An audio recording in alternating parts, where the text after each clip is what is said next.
This page is the front cover of N64 Magazine, issue 58, from September 2001. It's got Joanna Dark from Perfect Dark on the cover, always a solid choice.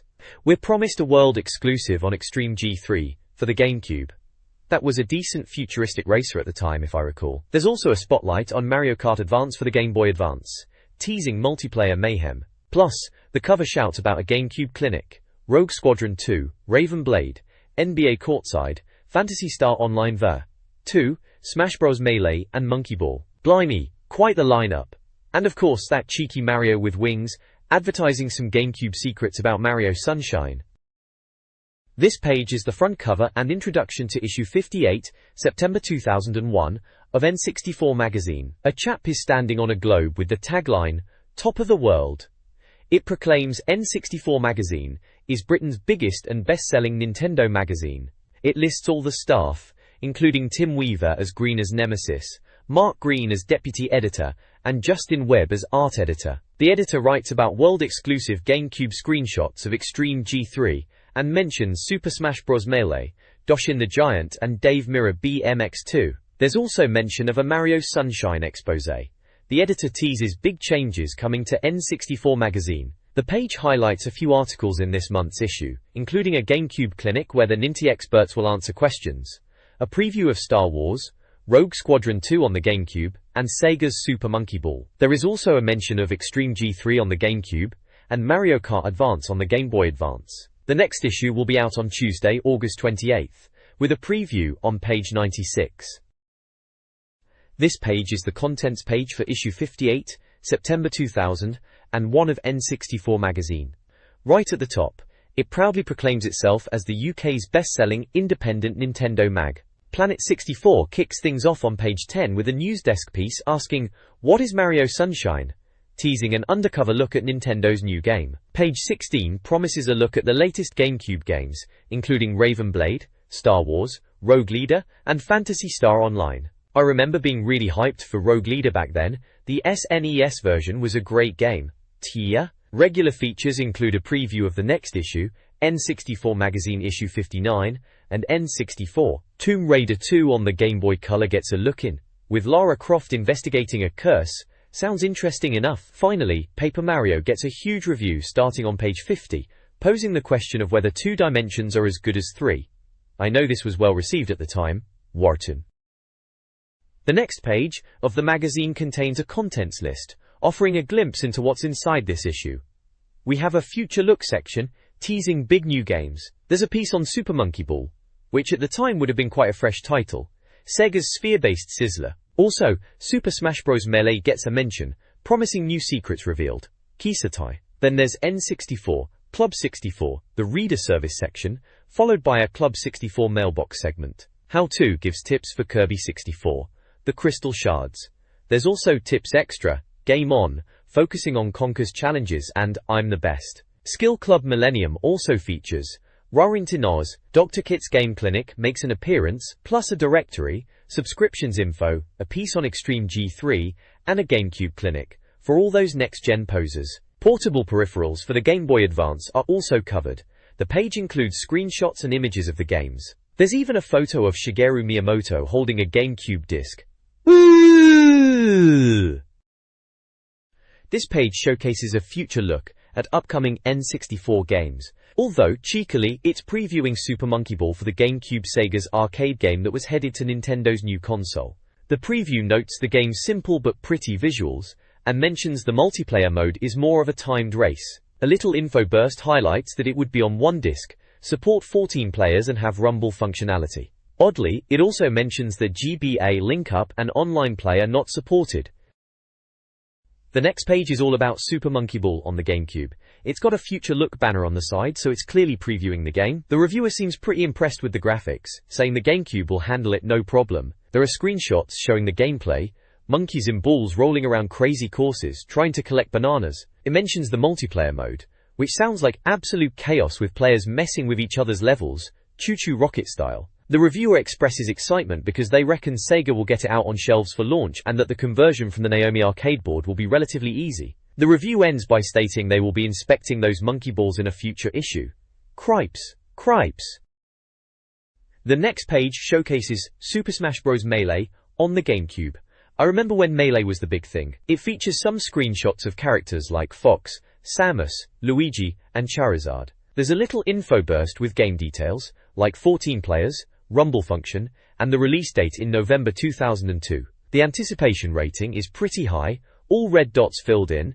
They were always hyping up the next big thing back then. This page is all about Super Smash Bros. Melee on the GameCube. Under the N64 Future Look banner, a bit cheeky, considering the N64 was on its way out. It reveals that the game won't be ready for the GameCube's Japanese launch, and is coming in November, costing around £40.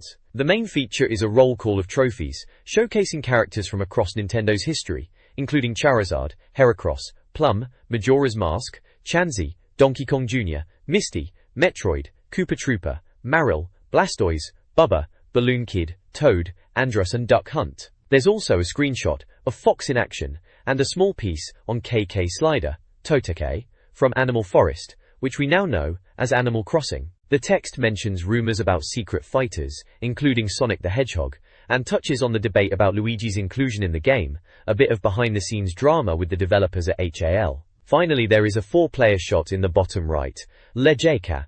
The page ends with a promise of more Super Smash Bros. Melee content in the next issue, Lejeka.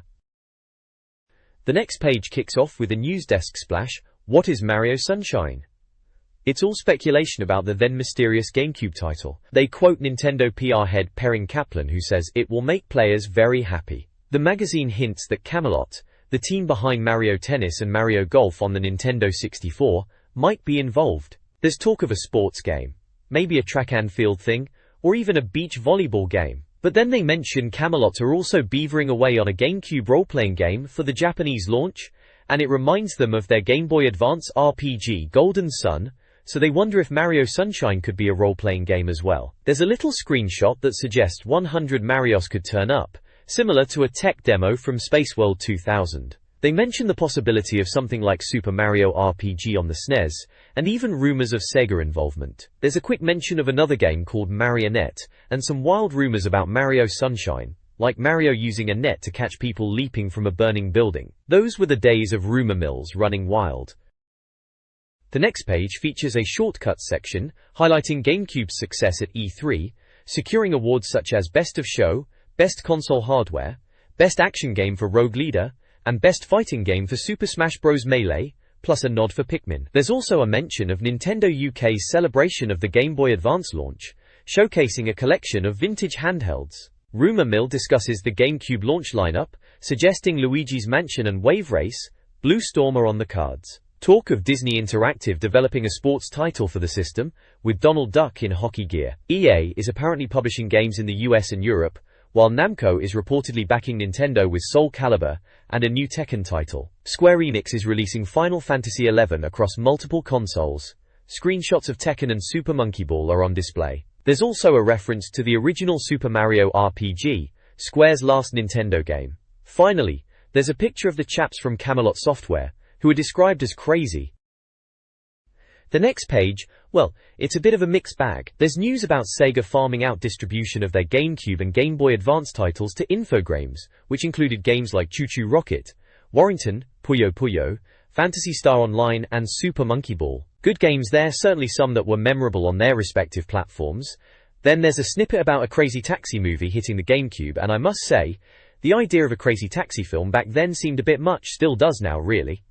Microsoft was apparently lending a hand with GameCube game supply, according to Peter Main, which is quite interesting. The main chunk of the page is dedicated to the Game Boy Advance launch in the UK. Apparently 500,000 units were sold in the first week. Nintendo gave away copies of Mario Advance to the first 100 customers at HMV in Oxford Street. Mario Advance was the best-selling launch title, followed by Tony Hawk's Pro Skater 2, F-Zero Advance, and Castlevania. British public seem to prefer the transparent glacier color of the GBA. Finally, there's a competition to win tickets to Gen Con 2001, and the question to answer is, which of these is not a Wizards of the Coast TCG set? A. Magic: The Gathering. B.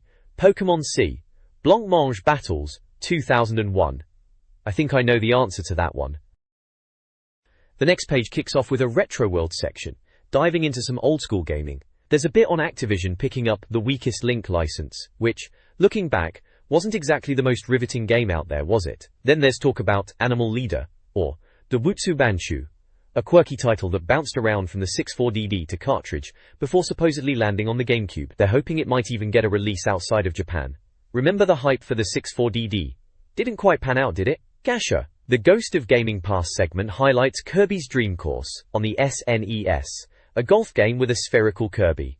It was a decent spin-off title. They're also reminiscing about Phantasy Star on the Sega Master System, Sega's answer to Final Fantasy, though it always played second fiddle. Finally, there's an advert for the N64 Magazine Tips helpline. It lists a bunch of N64 games they can help you with, including Kirby 64, Excitebike 64, Zelda Majora's Mask, Perfect Dark, Jet Force Gemini, Star Wars, Battle for Naboo, Twine, Zelda Ocarina of Time, DK64, and Pokémon Stadium. The next page features an advertorial for the Pokémon Super Trainer Showdown, held at Thorpe Park. It's an event organized by Wizards of the Coast for Pokémon trading card game players under 14. The winner gets an at-expenses-paid trip to San Diego to compete in the Ultimate Pokémon Super Trainer Showdown. To enter, you either need an invite from a league or a local Pokémon TCG community store, or you could call a number for a chance to get an invite. Seems like a pretty big deal for young Pokémon card players back then. They even have a Vortex ride shown in the image. The next page is a promotional advert for the Pokémon Neo Discovery trading card game. It features the Neo Discovery logo at the top, with an Aztec-style temple and some floating unknown Pokémon around the temple. A green bird-like Pokémon stands in front of the temple, along with the text, "Discover the secrets of the unknown," and mentions more than 20 brand new Pokémon and great new gameplay opportunities. There are also images of the Wallop and Brainwave theme decks, along with the Pokémon logo and the Wizards of the Coast website.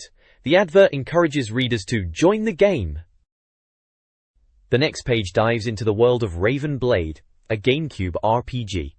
It seems Nintendo was keen on bolstering the RPG scene on the GameCube. Raven Blade, developed by Retro Studios, the same team behind Metroid Prime, promised dragons, swords, and magic. The reviewer seems cautiously optimistic, noting the plot revolves around a knight and his female companion on a quest to recover the Raven Blade. They also mention it's being shown at Tokyo's Space World Show, and the anticipation rating is decent. There's a Q&A section discussing Metroid Prime and a feature on Raven Blade, noting that the game runs on a single disc, supports one player, has Rumble but no GBA link-up or online play. There are some screenshots of the game, showing off some enemies and locations. Kya. This page is a preview of Rogue Leader for the GameCube, from September 2001, and the reviewer is clearly excited. They mention Pikmin and Luigi's Mansion, so it sets the scene for what else was coming out at the time. They go on to list all the vehicles you can pilot: X-Wings, Y-Wings, AU-Wings, BW-Wings, Cloud Cars, Snowspeeders, the Millennium Falcon and even TIE Fighters. The graphics have had an overhaul, including a cockpit view and convex radar. The Q&A section covers environment changes as the sun sets, swapping vehicles mid-mission, and tweaked controls with more versatility when firing blasters. The reviewer is impressed with the zoomable view, and the fact the hardware isn't struggling. Finally, the info burst lists LucasArts as the developer. The game has one disc and is for one player, supports Rumble, but no GBA link-up or online play. It's due out in November in the US, spring in the UK, and TBA in Japan. The next page features a preview of Phantasy Star Online on the GameCube. It's quite exciting to see Sega and Nintendo playing nice after all those years of console wars. They're touting online play, which was a big deal back then, and the reviewer touches on a few interesting points, like the possibility of Dreamcast and GameCube owners playing together. There's even mention of a soccer minigame and dueling modes. Graphically, it's a bit rough around the edges at this stage, but it seems to be shaping up well. The reviewer even jokes about lightsabers and George Lucas's lawyers, which is a bit cheeky. The page also includes an info burst, with details like the game being published by Sega, using one disc, supporting unlimited players, Rumble function and online play. No GBA link-up though. The anticipation rating is maxed out with 4 red dots, so they're clearly excited about it. The next page features a preview of NBA Courtside 2002 for the GameCube. They were pretty chuffed with the original on the N64, giving it a 90% rating. Left Field Productions were promising some impressive visuals with shiny courts and realistic player faces, also mentioning extra modes and an arcade-style street challenge. There's also a Q&A section addressing concerns about the early E3 demo visuals, assuring readers that the dodgy graphics would be fixed by release, and confirming that Kobe Bryant was indeed in the game, having been motion captured. They were also highlighting new turbo and adrenaline functions, mapped to the L and R buttons. The page also includes a preview of Batman: Dark Tomorrow, also for the GameCube, with Kemco teasing pre-rendered movie screenshots. It was described as an action-adventure title with exploration, puzzles, and Batmobile chases. The FMV was apparently hinting at Bruce Wayne chucking batarangs and taking down baddies, with locales including the Batcave, Arkham Asylum, and the sewers. The storyline kicks off with the kidnapping of Commissioner Gordon. Familiar villains like the Joker, Poison Ivy, and Mr. Freeze were set to appear, along with some C-grade baddies like Killer Croc. The next page features a special investigation into Extreme G3 on the GameCube. It boasts about getting the first play of this high-octane racer, a world exclusive apparently. The InfoBurst section highlights that it's from Acclaim, comes on one disc, supports 14 players, has Rumble, but no GBA link-up or online play. The release dates are listed as November in the US, Spring in the UK, and TBA in Japan. The article suggests that this new Extreme G title is massive, a return to Nintendo roots. Screenshots showcase the game's graphics and special effects, trying to sell how powerful the GameCube is, which is fair enough, it was a graphical powerhouse at the time. There's mention of a 4-player mode exclusive to the GameCube version due to the PS2's hardware limitations, a bold claim. They also highlight a cooperative mode in the main league, which they seem pleased about. It seemed promising at the time, though the series never quite lived up to the hype of the original on the N64 if you ask me. This page delves into the team play aspect of XG3, Extreme G Racing on the N64. It describes the unique AI of each CPU-controlled team, highlighting their distinct characteristics. For instance, Pallas is the least aggressive and prefers using speed boosts for tight corners, whilst Terra Nova are the reckless speed demons, Phase 1 are the aggressive weapon users, Talon are the cautious shield-focused team, and Starcom is the unlockable team of robots that focuses almost entirely on boosting. It also touches upon the crafty computer AI of the game, praising its competitive nature, and how each team has been tweaked to perfection with its own personality traits. This makes for a more dynamic and challenging racing experience, as the rival teams react to the player's actions, and employ various tactics to gain an advantage. There's also a mention of the N64 Special Investigations, taking us to Acclaim in Cheltenham, and some screenshots of the game in action. Good old Acclaim, they were known for some questionable stuff, but XG3 was a solid racer.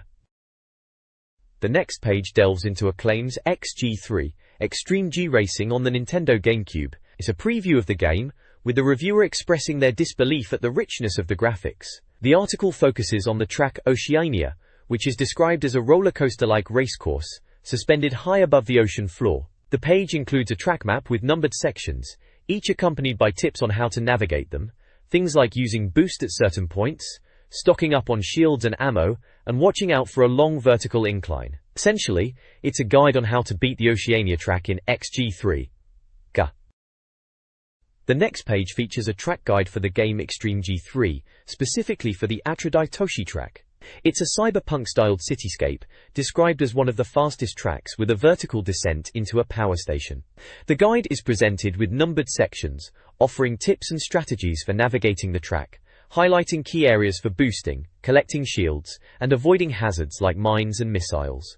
There's a little nod to the game's soundtrack, mentioning that the music is from Ministry of Sound. Back in 2001, the soundtrack quality in racing games was always a talking point. A decent soundtrack can make or break a racer, in my opinion. This page showcases a special investigation into Acclaim's Extreme G3. The reviewer reckons it's a top-notch futuristic racer, comparing it favorably to Wipeout Fusion on PlayStation 2, and even F-Zero X, claiming it's twice as fast. He notes that it's accessible and visually impressive with insane tracks, gigantic loops and intense weapon-based combat, making it more than just a straight racing game. A 4-player mode is said to be an absolute riot. The page also highlights some of the weapons, such as the rear blaster, rockets and missiles, destabilizers, and leech. This page showcases Extreme G3 for the N64. It's billed as an N64 Special Investigation, so a preview of what to expect. There are several screenshots dotted about of in-game action, showing the futuristic bikes racing on roller coaster-like tracks. The reviewer mentions that the power-ups and shields work similarly to F-Zero, and they're impressed with the speed and visuals. It also shows a female character in a tight suit. They also talk about some of the weapons you can get, like micro-mines, flash mortar, railgun and EMP. All fairly standard fare for a futuristic racer, I suppose. The reviewer seems genuinely excited about the game, calling it a bona fide corker and saying it's going to be very special indeed. Bit over the top, maybe, but that was the style of the time. The next page delves into a GameCube clinic, a special investigation offering answers to GC questions straight from the experts. It's framed as a response to the hype surrounding the upcoming GameCube. They've gathered a panel of Nintendo brains to tackle common queries. The experts are Jim Merrick, Technical Director at Nintendo of America, Shelley Friend, Nintendo of Europe's Head of PR, Julian Egerbrecht, President of Factor 5, the team behind Rogue Squadron, James Honeywell, Nintendo UK's Product Executive, Charlie Ambrose, Manager of CA Games, and Ian Sider, an unnervingly close chap to Nintendo's operations. This page delves into the upcoming Nintendo GameCube, addressing key questions about its launch, pricing, and capabilities. There's a comparison of import prices from Japan and the US, with speculation on the eventual UK price. They're talking about shelling out potentially £300, £500 on top of the £150 machine if you're desperate to get one early. The article touches on why the GameCube is supposedly cheaper to manufacture, focusing on streamlined technology. There's also a debate on whether GameCube games are going to be more expensive than N64 titles. Apparently some people thought they would be cheaper. They also tackle the GameCube's supposed superior load times compared to the PlayStation, attributing this to the disc format being designed specifically for gaming. A bit of a dig at DVD movies and CD music there, which is cheeky, and there's a discussion of how the GameCube's memory card capacity might impact save game data. It looks like the developers had to cut back on save game data for Madden 2002. The page features some images like the innards of the GameCube and logos for Nintendo and Luigi's Mansion, alongside a photo of Shigeru Miyamoto holding a GameCube disc.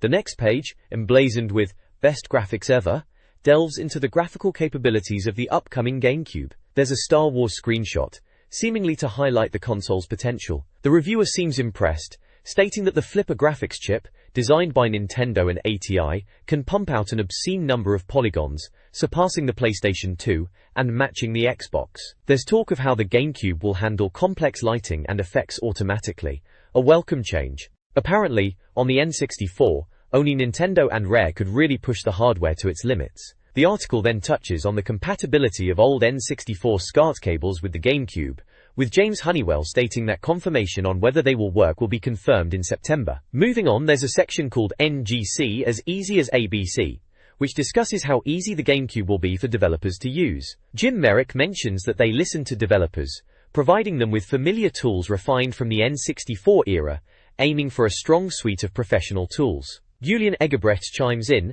stating that GameCube uses a coding system similar to OpenGL, making it easy for developers familiar with 3D programming to transition. He also talks about the different types of GameCube dev kits, saying they're cheaper than PlayStation 2 kits, but there is a current shortage of dev kits. There are screenshots of the CodeWarrior development tool and Nintendo's developer website which explains the dev kit shortages. The page discusses the GameCube's independent developer program and how the demand for dev kits has exceeded their supply, and that information regarding the game title, schedule, and publisher contact will be required to allocate the dev kits. They suggest that developers continue working on their games, using whatever platform they are comfortable with, and that adapting the game to the GameCube hardware should be a quick and painless process. The page ends with the observation that Nintendo's developers website explains the dev kit shortages, but what exactly is Wario doing there? The next page kicks off with a bold title, Let the Games Commence. It's all about the GameCube, Nintendo's shiny new console. There's a breakdown of some promising titles. Rebirth, from Silicon Knights, seems like it's been in development for ages. There's also mention of a Pokemon game, Meowth's Party, for the GameCube, with a tie-in to the Game Boy Advance. The page features an unofficial GameCube release schedule for Japan and the US in 2001, plus titles slated for the UK launch in spring 2002. The September lineup boasts Luigi's Mansion, Wave Race Blue Storm, and Super Monkey Ball, among others. October has just Pikmin. November brings Super Smash Bros., Extreme G3, Star Wars, Rogue Leader, Eternal Darkness, and a few sports titles. December promises Animal Forest, Star Fox Adventures, Tony Hawk's Pro Skater 3, and more. G3. There's also a bit of a Q&A section. One question asks about the weight of the GameCube, with the answer comparing it to the Dreamcast. Another asks about the DVD-style cases, with mixed answers from Julian Egerbrecht and James Honeywell. The next page features Game Boy Planet from N64 Magazine, with a focus on Tomb Raider, The Curse of the Sword for the Game Boy Color. Lara Croft is front and center, holding a yellow Game Boy Color. There's also a mention of reviews for A Rare Treat on page 32, and Backtrack on page 34, a lightning-fast Game Boy Advance shooter. There's a competition to win Shrek on Game Boy Color.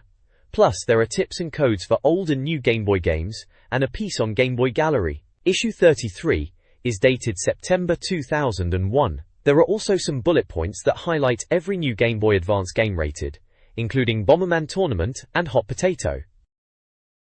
The next page covers the Game Boy Advance. The writer welcomes us to the Planet Game Boy section, mentioning titles like the new Tomb Raider, Super Dodgeball Advance, and other curiously odd games. Rare are bringing some of their classics to the GBA, including Donkey Kong, Coconut Crackers, Diddy Kong Pilot, Sabre Wolf, and Banjo-Kazooie, Grunty's Revenge. Sabre Wolf is now an isometric exploration game, and Diddy Kong Pilot resembles Diddy Kong Racing on the N64. Donkey Kong Coconut Crackers is a puzzler in the style of Wetrix, involving falling coconuts with colored paint. Nintendo is releasing special edition GBA consoles to coincide with Pokemon's popularity. One is blue silver, with Pikachu and Pichu silhouettes, and another is green, featuring Celebi. These are available at special Pokemon centers in Osaka and Tokyo, which, to be honest, sounds like a pricey trip. Contributors to this section include Mark Green, Alan Madrell, Justin Webb, Aid Owens, Paul Edwards, and Steve Jalim. The next page brings us some Game Boy Advance and Game Boy Color news. First up, it's Mario Kart Super Circuit, which, as the magazine rightly points out, is a bit of a naff name compared to Mario Kart Advance, which it was previously known as. Still, the multiplayer sounds good, with 4 players able to participate with just one kart. There's also Ghost Trading, which is a neat feature. Jeuti. Then we have Spyro. Fire and Ice for the Game Boy Advance. It's an isometric platformer. I never quite got into Spyro myself, but it looks decent enough. Finally, there's a competition to win one of 3 copies of Shrek. Fairy Tale Freakdown for Game Boy Color. The question is, what's the tagline for the Shrek movie? I reckon the correct answer is, the greatest fairy tale never told. The next page features a preview of Backtrack for the Game Boy Advance. Back in the day, this looked like a pretty solid Doom-like FPS for the GBA, quite impressive for a handheld. They're pitching it against the likes of Doom, Dark Arena, and X vs. Sever.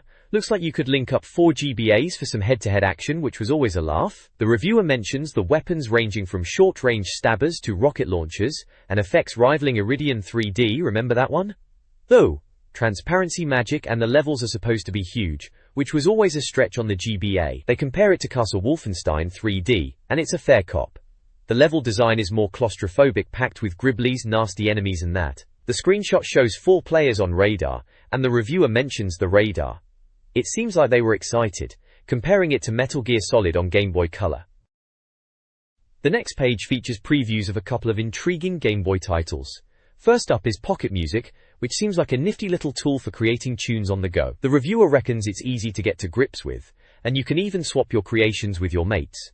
The reviewer does advise to invest in some headphones. Then there's Denki Blocks, a handheld puzzler where you move shapes around to form larger shapes. The reviewer thinks it's dead easy to master, but completing the puzzles is another matter entirely.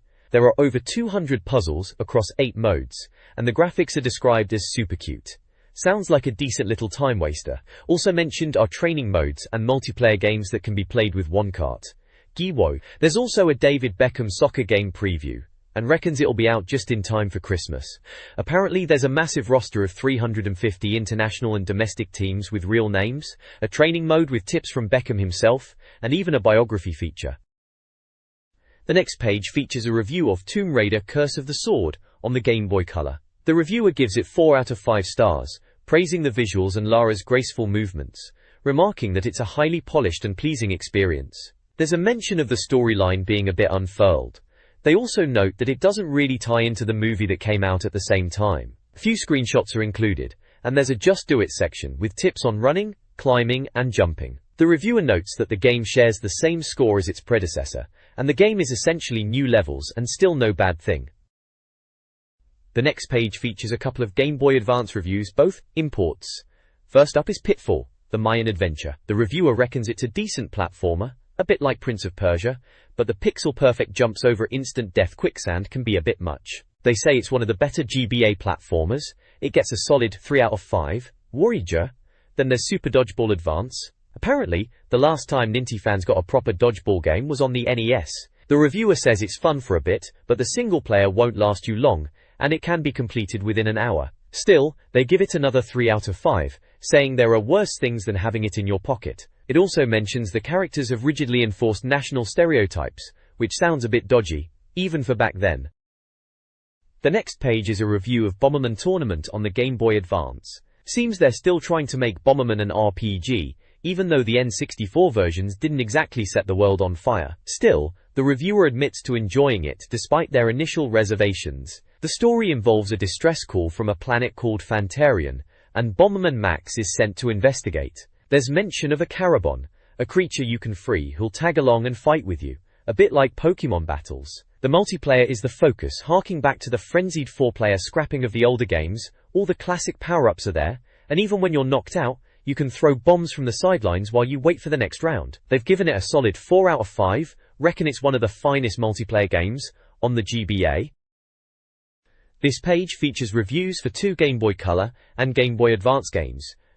First up is Too Tough for the Game Boy Color, which the reviewer describes as a dumbed-down Mario Party. Apparently, it involves collecting pieces of a photo to impress a playground beauty, engaging in cheeky minigames, and they've given it a score of 2 out of 5. Next we've got Hot Potato for the Game Boy Advance, a puzzler with shoot-'em-up elements where you guide a tray of multicolored Martian potatoes and blast formations of spuds. The reviewer seems to be more impressed with this one, calling it original and addictive, awarding it a score of 4 out of 5. This page contains reviews for 2 Game Boy Color games, Prince Nassim Boxing and Colin McRae Rally. The reviewer isn't particularly impressed with Prince Nassim Boxing, stating it deviates from realism despite being on the Game Boy Color, and it's hard to pull off special moves because the fighters all feel the same. The reviewer wasn't keen on the length of the fights, and the training mode doesn't offer much. The reviewer gives it a measly 1-star rating. Colin McRae Rally fares a bit better, but it's still got its issues. The reviewer mentions decent isometric racers had been passing through the office, but there's a challenge for those hard-nut racers, and the landscape is tricky to compensate for the lack of vehicle fender benders. They also mention the co-driver's full speech warnings as a selling point. A 3-star rating is given. The next page has a section called Planet Review, looking at some Game Boy Color games. First up is Scooby-Doo, Classic Creep Capers, which gets a decent 4 out of 5. The reviewer at the time was pleasantly surprised as they thought the N64 Scooby-Doo game was abysmal. They felt it was a successful point-and-click adventure, capturing the Hanna-Barbera atmosphere well. Next, Powerpuff Girls gets a measly 1 out of 5. The reviewer just didn't get it, and thought it was a confusing mess and uninspired. RoboCop for the Game Boy Color also gets a 1 out of 5. The reviewer thought it was a shoddy half-hearted movie tie-in, with dull gameplay and poor animation. The next page is a review of Game Boy Advance accessories from N64 Magazine, which is a bit odd since it's not about the N64. The reviewer is looking at various carrying cases and covers for the GBA. The winner is the roll cage from Mad Catz, costing £9.99. They say it's good for protecting your GBA, but bad for your thumbs, because the metal bars scrape them. The runner-up is the GBA wallet from Mad Catz. The reviewer thinks it isn't very fashionable. There's also a PVC cover from Wild Things, which apparently gives you bleeding fingers and all-consuming rage when you try to fit your GBA into it. The page also asks if old Game Boy Color and Pocket peripherals work with the GBA. The short answer is no, except for the GB camera, GB printer, and old link cables when playing a Game Boy Color or Pocket game. Boy. This page is a look at peripherals for the Game Boy Advance, specifically lights, to help you see the screen in the dark. The Castlevania test is used, which refers to Castlevania, Circle of the Moon. The winner is the GlowGuard Interact, which plugs into the expansion port. Runner-up is the Sharklight Interact, which apparently eats batteries. There are also some light magnifier attachments on test, from HMV, Mad Catz, Big Ben Interactive, and Gamester. Seems like the Big Ben one is rubbish. I remember those days. Trying to play my GBA under the duvet with a dodgy light attachment, and I can confirm, the GBA screen was notoriously dark. The next page features a review of link cables and car adapters for the Game Boy. The winner for link cables is the four-way link from Gamester, praised for its price and durability, with a warning about finger strain during intense F-Zero maximum velocity sessions. I remember battling my mates on that game, knuckles aching and all. The runner-up is the System Link Advance Plus from Blaze, recommended for connecting a Game Boy Advance to a Game Boy Color, but not the other way around. Other link cables mentioned include the multi-link from Gamester, the two-way link cable from Cytec, the link cable from Mad Catz, the four-way link cable from Wild Things, and the two-player link lead from HMV. Moving on to car adapters, the winner is the car adapter from Mad Catz, ideal for backseat gaming on long journeys. The runner-up is the car adapter 2-plug from Cytec, offering a nice charge time and battery life. Finally, there's the car adapter from Wild Things, a budget option with limited battery life. The next page features a review of Game Boy Advance accessories. First up are mains adapters, with the Gamester mains adapter winning the N64 Magazine award. The reviewer says it's good for hours of GBA action and saves on buying Duracells. Runner-up is the Interact Plug-and-Play Adapter Pack, described as working at home or on the road. Next, there's a section on battery packs, with the Mad Catz battery pack winning another N64 Magazine award. The reviewer likes the transparent design with garish green cells, but notes the rechargeable cells will degrade over time. The runner-up is the Joytech battery grip, praised for comfort. Finally, the page covers miscellaneous accessories. The Interact face masks win, apparently adding a usable joystick to the GBA. The reviewer isn't keen on the styling. The Joytech screen protector is the runner-up, with the reviewer finding it difficult to remove. The next page is a competition to win a purple Game Boy Advance and some games from BAM! Entertainment. Apparently they've already given one away, lucky SO and SO. Anyway, you had to identify 6 scrambled screenshots from GBA games to enter, along with a tiebreaker explaining why you deserve to win in 15 words. There were 5 copies each of Hot Potato and Fire Pro Wrestling up for grabs, as well as a bunch of accessories like link cables, battery packs, light magnifiers, power adapters, car adapters, face masks, screen protectors, a roll cage, a GBA wallet, a PVC cover, and even a shark light. Crikey, that's a lot of tat. It also mentions the winner from the previous competition, Nico Abdon, who apparently won because he had 4 sisters and needed another boy in the house. Fair enough, I suppose. This page is a mixed bag of tips and tricks for Game Boy games. Original. First up there's Ask Oak, where Professor Oak from Pokemon fame answers a reader's question about breeding Pokemon in Gold and Silver, specifically how to get Pokemon to learn moves they wouldn't normally learn. Oak explains the ins and outs of breeding, suggesting pairings, and hinting at the experimentation involved. Then there are level passwords for the old-school arcade game, 1942, alongside a Donkey Kong Country tip for the slip-slide ride level. There's also passwords for ghosts and goblins, helping gamers like me back in the day get through that notoriously difficult game easier. Finally, it shows a bunch of action replay codes for Rainbow Six on the Game Boy Color, giving infinite ammo and items for the red, green, blue, and gold teams. Action replay codes were a godsend, especially for tricky games like Rainbow Six. This page is from the Planet Game Boy section of N64 Magazine.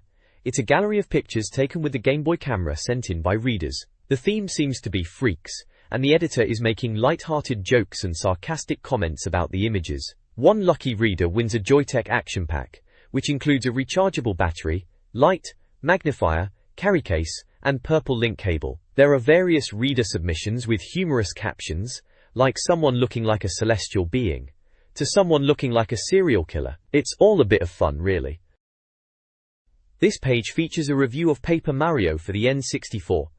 Ah, Paper Mario, what a game, eh? The superhero plumber takes a step into a world of paper-thin characters, turn-based scrapping, and pure fun. Nice. Feature. There's a little screenshot of Peach, and another of Bowser. What is the name of Goombario's younger sister? Goombetta, Goombalina, or Goombaria are the options. I remember being really impressed with the 2.5D style graphics at the time. It was very innovative. The next page breaks down how N64 games are scored by the magazine. Team 64, whoever they are, give their definitive judgments in an entertaining way. There's an info burst for a theoretical Metroid 64, detailing its compatibility with N64 peripherals and release timing, alongside a passport compatibility section for importing games. Remember those days, eh? The review format includes pluses and minuses, and a If You Like This section which recommends Mickey Mouse 64. Games are scored on visuals, sounds, mastery, and lifespan, leading to an overall verdict. Re. A game scoring 85% or above might receive a Star Game badge. Scores are categorized: 8,470% being fantastic fun, 6,950% being perfectly playable, 4,920% being lazily programmed, and 190% being the disaster zone. Finally, there is the Team 64 inches section, featuring small images of the team playing Paper Mario, a game released at the time. Mark Green, J. Lee Webb, Dark Mark, Geraint Evans, Paul Edwards, Alan Madrell and Steve Jalem are mentioned in the context of the game. Time. This page features a preview of Paper Mario on the N64. It mentions that the N64 wasn't really known for classic RPGs back then, citing Konami's Holy Magic Century and Aiden Chronicles as examples of underwhelming attempts in the genre. The article expresses excitement for Nintendo's take on the RPG formula with Paper Mario, highlighting its cute, paper-thin aesthetic and unique world. There are screenshots showing gameplay, including battles and exploration, and some of Princess Peach in what looks like an escape scene. There's also a screenshot of Bowser, or rather, a Koopa in disguise, and it points out the action command feature in battles. The info burst section gives some quick facts about the game, like the cart size being 320 megabits, supporting only one player and Rumble Pack feature, and confirms it's out now in the US and Japan, with a September release for us here in the UK, with a cost of £40. The next page showcases Paper Mario for the N64. The piece highlights the game's distinctive paper-thin art style and the joy of guiding Mario through the various environments. It touches upon the game's narrative, where Bowser nicks the Star Rod, causing trouble, and your task is to save the 7 stars to defeat him. The review mentions freeing a star after beating dungeon bosses to gain a portion of its power, hopping on the train for Dry Desert, and the importance of Toad Town as a central hub. The Koopa Bros are mentioned as early bosses and also the invaluable Shellless Koopa who joins your party. The page notes how the paper-thin matzo spirals around the edges of pipes as being wonderful.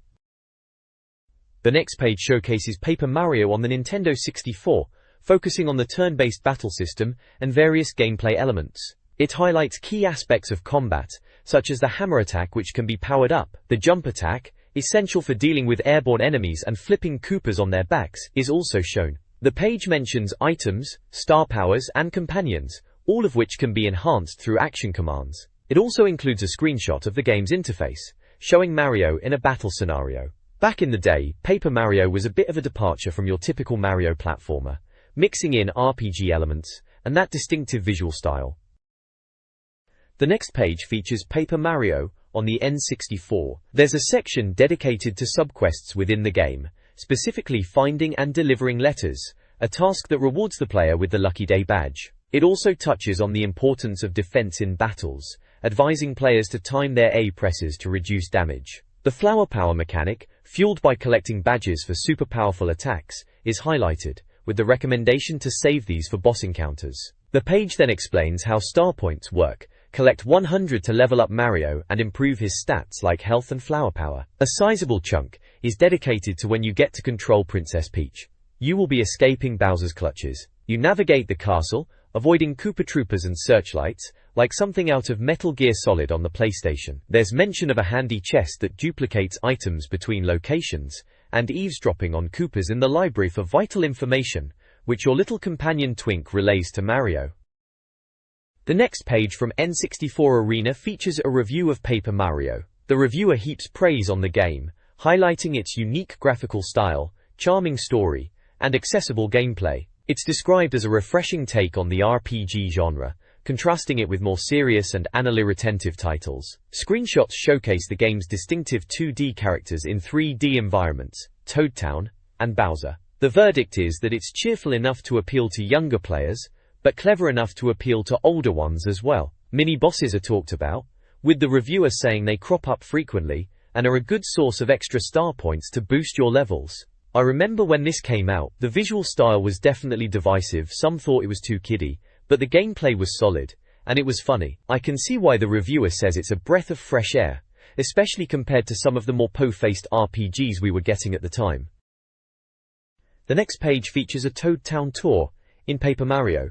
It gives a brief overview of Toad Town's key locations: Toad House for resting, the station for travel to dry desert, the shop for items, the dojo for training, wizardry with Merlin the wizard, and Tasty's kitchen. There's a little pluses and minuses section, praising the visuals and humor but noting potential linearity, and that some might find the cuteness off-putting. If you like this game, the review suggests you might like Mystical Ninja on the N64 by Konami.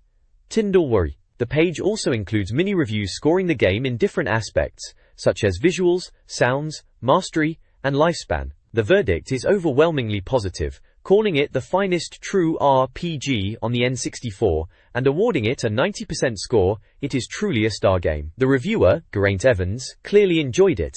It mentions the game's charming translation and oddball ambience, comparing it favorably to Earthbound on the SNES. It also touches on the game's battle system, badge collection, and the humor derived from interactions with familiar Mario characters.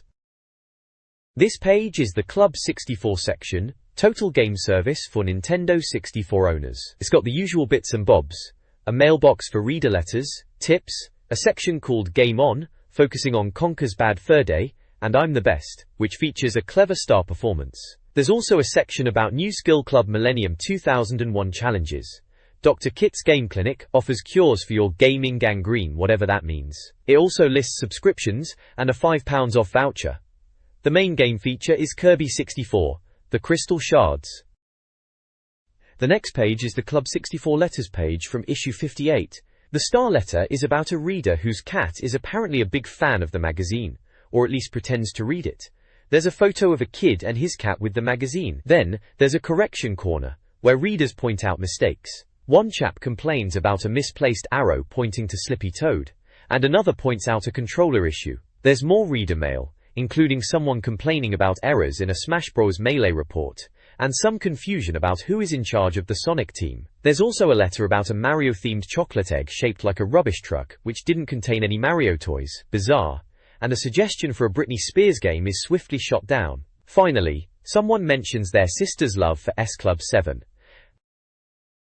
The next page features the Club 64 mailbox, where readers write in with their thoughts and queries. Someone's noticed that a character in the game Assassin's Apocalypse refers to his dad as a plumber from Cleveland, Ohio, prompting the reader to question Mario's origins. Another reader comments on BBC News and Michael Buick. There's some humorous back and forth regarding a Pokemon Gold player who claims to be trading over the phone on the Game Boy Advance, with the magazine editors initially skeptical but later conceding the possibility. A reader shares an observation about Star Fox on the Super Nintendo Entertainment System, noting that the planet Fortuna is referred to as Dinosaur in the game's manual. The page also features a section called Hello, with Ninty-related ringtones, and mentions the winner of an N64 joypad and the game Guru Guru's Song of Storms, along with music notes. There are also snippets of tunes for Pokemon Silver, and the end theme to Majora's Mask. At the bottom, under the banner Surf's Up, there's a list of websites for various game companies, including Acclaim, Activision, Atlas,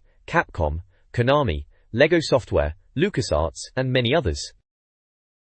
The next page is the mailbox section, where readers share their thoughts and questions. Someone's sister is screaming, another reader is practicing to be a doctor, and someone else enjoys the hilarity of farting in games, which apparently transcends language barriers. There's a bargain hunter section highlighting cheap N64 games found in various stores. Toys R Us is offering Jet Force Gemini, Pokemon Snap, and Mario Golf at decent prices.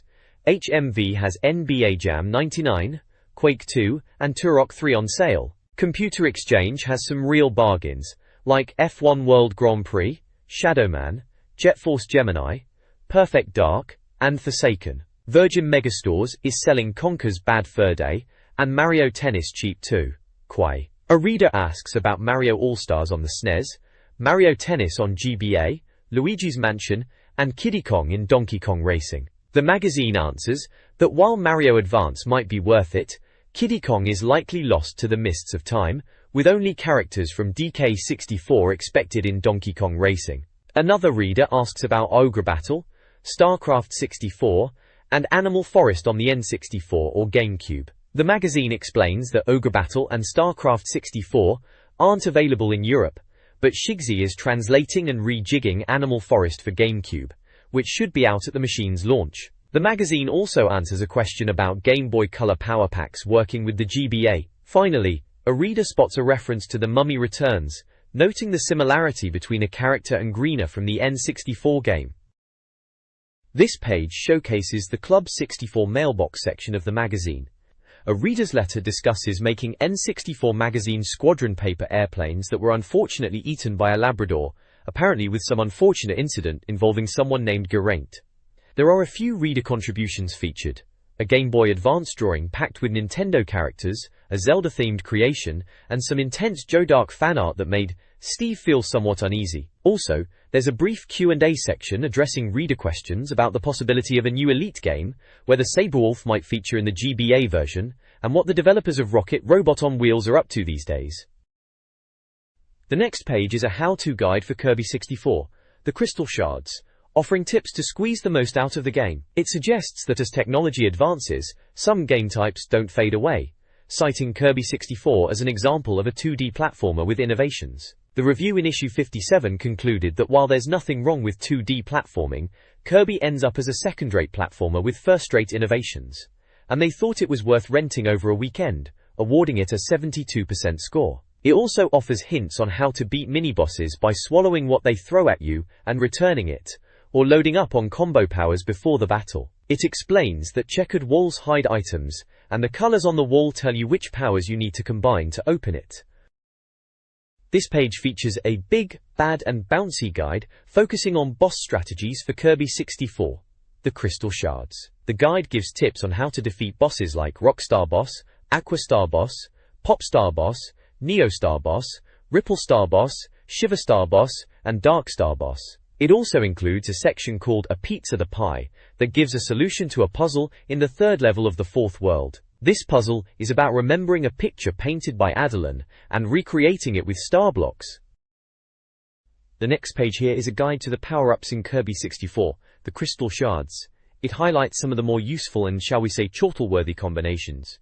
For the bomb ability, we've got Mr. Frosty, which is a bomb power mixed with an ice one, turning Kirby into a snowman, and the dynamite ability, which is bomb with stone, letting you drop explosives and then hide under a helmet. Then there's homing missiles, which is bomb with bomb, where you can fire off a few projectiles. With the burning ability, there's Flame On, which is fire with fire, making Kirby pretty much unstoppable for a short while. Next up is Flaming Chopper, which is fire with cutter, and gives Kirby a sword. Lastly, for burning, there's Flaming Ice Cube, which is fire with ice, and they reckon it's not that great. I agree. Reckul. Finally, with the cutter ability, there's Boomerang Boy, which is cutter with cutter, letting Kirby throw massive blades. Then we have Kirby and Dean, which is cutter with ice, allowing Kirby to ice skate, interesting but not the best apparently. And Lobster, cutter mixed with needle, is described as a weird snappy thing, probably best to avoid against fast enemies. Below that we have a section called Fun with Minis, which gives tips for some of the mini games, like 100-yard hop, bumper crop bump, and checkboard chase. The next page features a guide to Kirby 64, the Crystal Shards, focusing on how to squeeze the most out of Kirby's combination abilities. It details various power combinations like Spark and Burn for Petroleum Jelly, Spark and Ice for I'm a Fridge, Stone and Spark for Boulder on a String, Stone and Fire for Seismic Smacktivity, Stone and Needle for Driller Killer, 2 stone power-ups for the Rock, Needle plus another Needle for Swiss Army Knife, Needle and Fire for Robin Hood, and Needle and Spark for Lightning Conductor. There's also a Where Is It section, which gives some tips on where to look for the various power combinations. 2 Stonerhood. The next page dives into tips and tricks for some of the top N64 games around at the time. First up is Banjo-Tooie, where they reveal the location of a Super Globo and how to increase your air capacity and swim speed with the Bill Drill move. Remember Globos? Those were the days. Then there's Excitebike 64, listing built-in cheat codes to unlock everything, activate debug mode, get a stunt bonus, and even mess with head sizes and invincibility. Some proper cheat code madness there, as always. Next, Kirby 64. The Crystal Shards gets a look in with tips on how to get unlimited lives, unlock Evil Kirby, and access bonus modes. They also show how to unlock the sound test, which was always a highlight. Finally, WWF No Mercy gets some coverage with a breakdown of offensive tactics, basically telling you to mix up your impact moves and submissions to get the upper hand. It was a proper wrestling game, that one.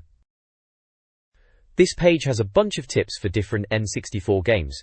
We're talking Conker's Bad Fur Day, Lego Racers, Pokémon Stadium, The World Is Not Enough, and Mario Tennis, Taza. For Conquer, it's about dominating in colors, recommending the Tendidees team for newbies. LEGO Racers Tips focuses on getting a boost start and collecting the right blocks for speed. Pokémon Stadium, they recommend a team with Mewtwo, Gengar, Kadabra or Alakazam, and Snorlax for the Gym Leader Castle Challenge. The World Is Not Enough gives advice on taking cover and reloading. For Mario Tennis, it's all about knowing the courts and how they affect your playstyle. And right at the bottom there are some cheat codes for Paper Mario Deluxe Feast, Fire Pop, Frozen Fries, Honey Ultra, Honey Candy if you give the cook tasty the right ingredients. Gindo. Finally, there's a game voucher for £5 off a Game Boy Advance. I remember those days.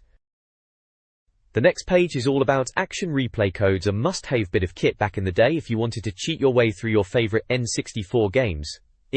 There's a bunch of codes for Conker's Bad Fur Day, including unlocking all levels, infinite health and oxygen, pots of cash, changing player size, headless Conker, and playing as different characters like Weasels or the Combat Squirrel. I remember messing about with those character codes. Some of them were quite glitched, which was half the fun. There are also codes to make Conker faster, rapid fire, and unlock Greg, Teddy Leader and Captain in multiplayer. Then there are WWF WrestleMania codes, maximum health, longer submissions and pins, all wrestlers and attribute adjustments. Finally, at the bottom there's a form to send in your own action replay codes to N64 Magazine, alongside a place to fill in the codes.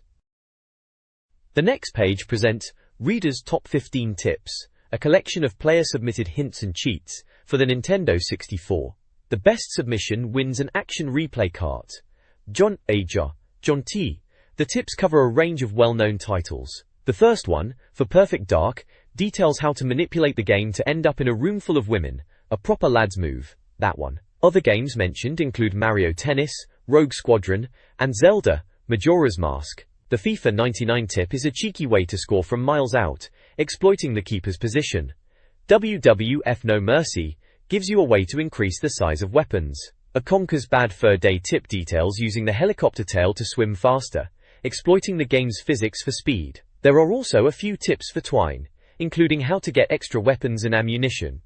There's also a form to submit your own tips for a chance to win a prize.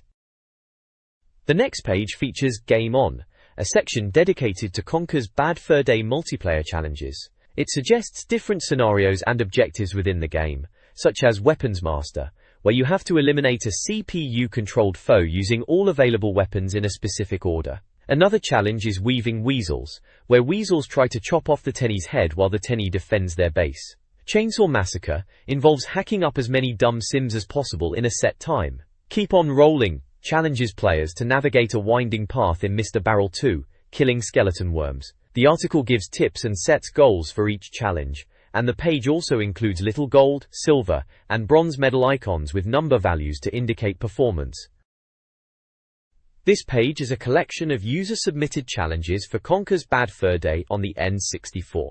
The first challenge, Crouching Conker, from James Saddington in Birmingham, involves a 4-player deathmatch in the Total War arena with katanas. The goal is to be the last one standing, with medal pinnage awarded for consecutive wins. The next challenge, Rocky Rumblin', from Kerry Robbins in Wolverhampton, has players head to the Rock Solid Club in UGA Booga territory and whack the bouncer with a frying pan as many times as possible, while dealing with his caveman cohorts. Amy Wells in Dover contributes Jiggy in the Middle, where one player is unarmed in the middle of the bridge in the Colours arena, while the other 3 try to gun him down from either end with machine guns. Medals are awarded based on how many times the gunners have to reload. Chekistra.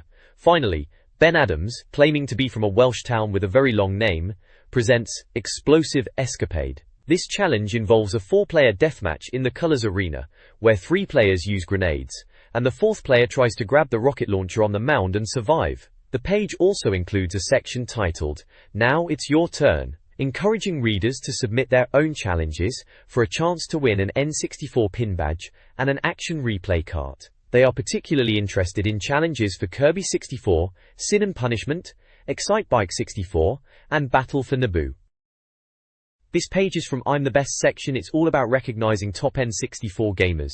They're encouraging players to push their limits for recognition and prizes, and teasing the upcoming Battle for Naboo League on Star Wars Episode 1, Racer, tasking players to complete the best level times with at least 25 kills. There's also mention of Excitebike 64, asking for the finest lap times. Then there's a Mickey Speedway USA table showing best race times by Jonathan Mace, Adam Ward, Farron Hussey, and Nick Nicolades. Next, there's a Perfect Dark table featuring best perfect agent times, dominated by Paul Williams, with a few entries by Tom Donahue and Andrew Simmons, in various missions. The magazine is challenging players to beat Jess's Excitebike 64 Houston race time. The task is to record a race time better than 2 minutes, 6 seconds, and 76 milliseconds on the Houston track.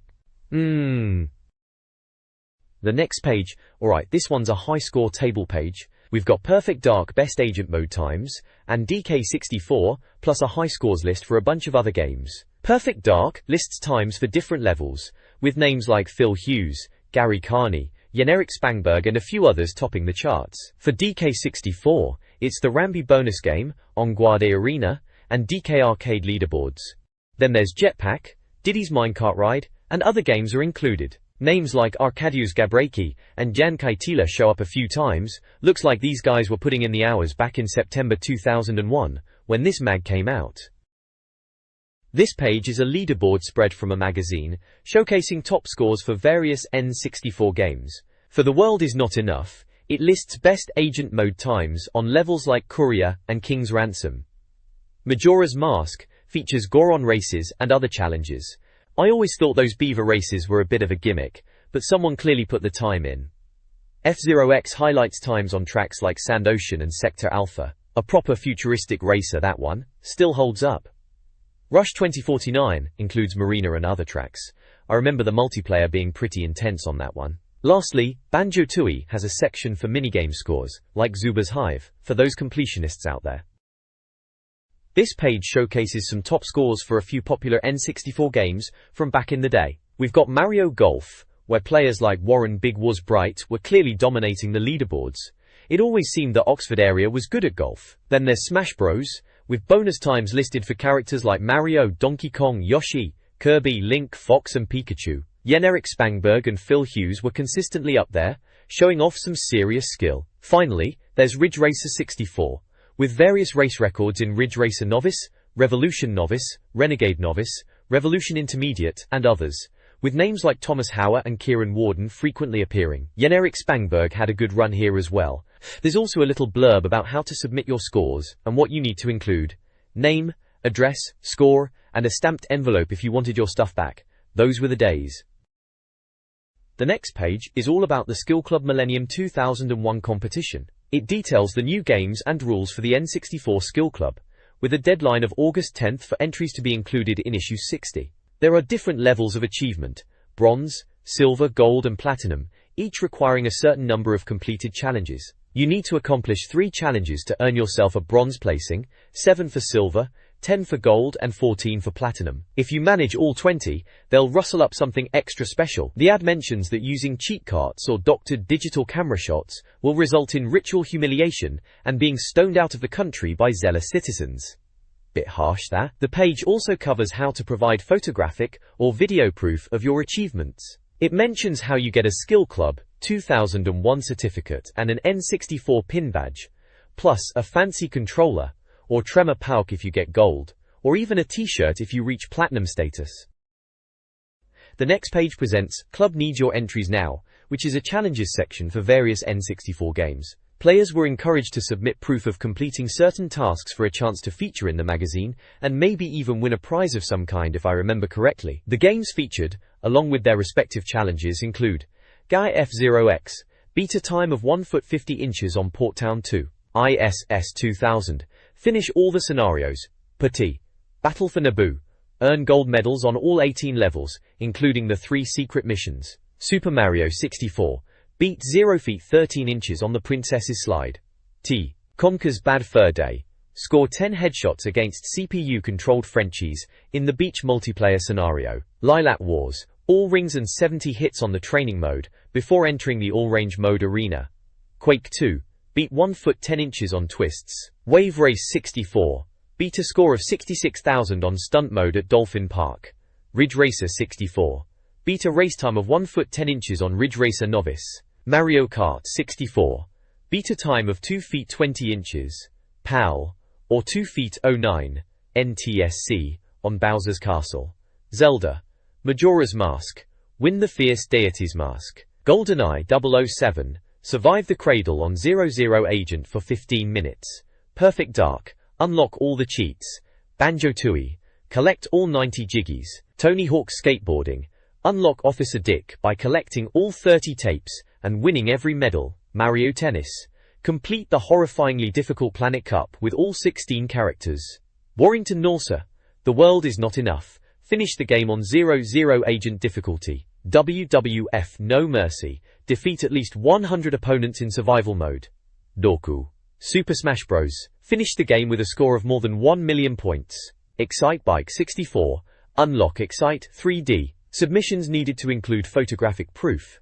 And the page offers helpful tips, often referencing previous issues of the magazine, or included double game guides. Those were useful. It's a proper nostalgia trip seeing these challenges again. Some of them were proper tough, weren't they? Or this page is all about the Skill Club Millennium Hall of Fame.